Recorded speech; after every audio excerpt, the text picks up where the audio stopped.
Welcome to the EA Afternoon Minute. This new month has barely started and already so much has happened.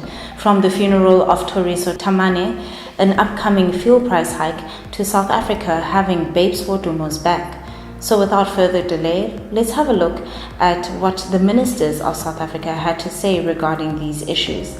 Thoriso Themane, a young man in his 20s who was killed in Flora Park, Limpopo last week, was laid to rest over the weekend.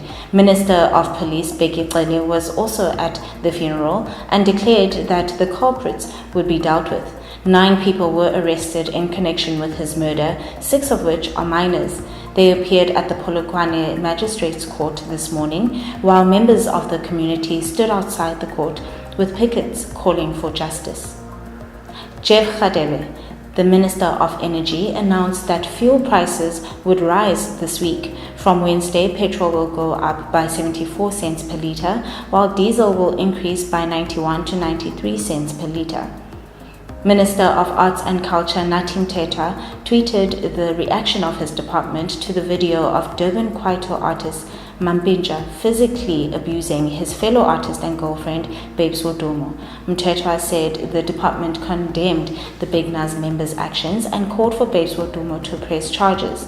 Mthethwa went on to ask the nation to fight against gender-based violence as zealously as they did against racism. Many others rallied behind Babes Wodumo, including DA leader Mmusi Maimane, who challenged Mampintsha to a 3-round boxing match, and the EFF in KwaZulu-Natal opened a criminal case against Mampintsha. In other current affairs, Tshwane University of Technology students are up in arms. Protests started again this morning at both the North and South campuses due to NSFAS failing to give out meal allowances. Last month, protests against the lack of accommodation led to the shutdown of TUT's Mbombela and Pretoria West campuses. Western Cape Premier Helen Zille said goodbye to the DA supporters on Saturday ahead of the conclusion of her 10-year term in May. She said she would still be active in the party's politics and that she would be remembered for her role in job creation. And that's where we'll wrap it up for today. Join us again next time for some more news. In the meantime, spread the word.